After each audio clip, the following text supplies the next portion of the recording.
Alors, qu'est-ce qui se passe dans votre tête pour vous dire je veux que son cheval, qui est responsable d'une certaine manière de sa mort, aille au jeu sans elle?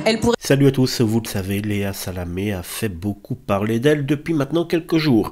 Elle est au cœur d'une nouvelle tempête médiatique. À peine quelques semaines après avoir pris les commandes du JT de France 2, la journaliste enchaîne les maladresses qui alimentent les critiques. Tout a commencé avec cette séquence tendue face à Marion Cotillard.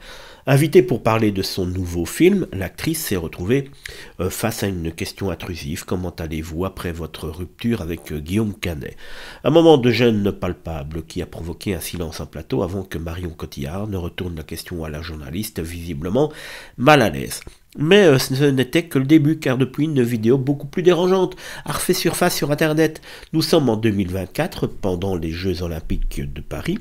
Léa Salamé animait alors l'émission Quel jeu, et sur le plateau, un cavalier racontait son parcours.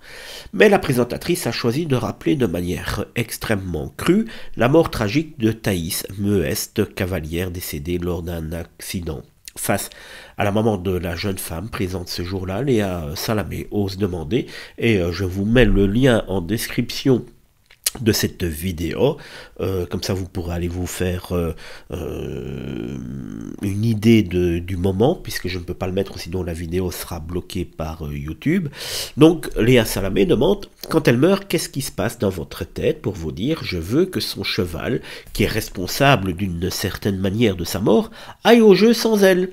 Une phrase glaciale, jugée sans aucune délicatesse, qui avait créé un profond malaise. Et aujourd'hui, avec sa rediffusion sur les réseaux sociaux, les critiques redoublent: manque de tact, absence de sensibilité, sensationnalisme, les internautes sont impitoyables. Pour beaucoup, la séquence avec Marion Cotillard paraît presque anodine à côté de ce moment télévisuel.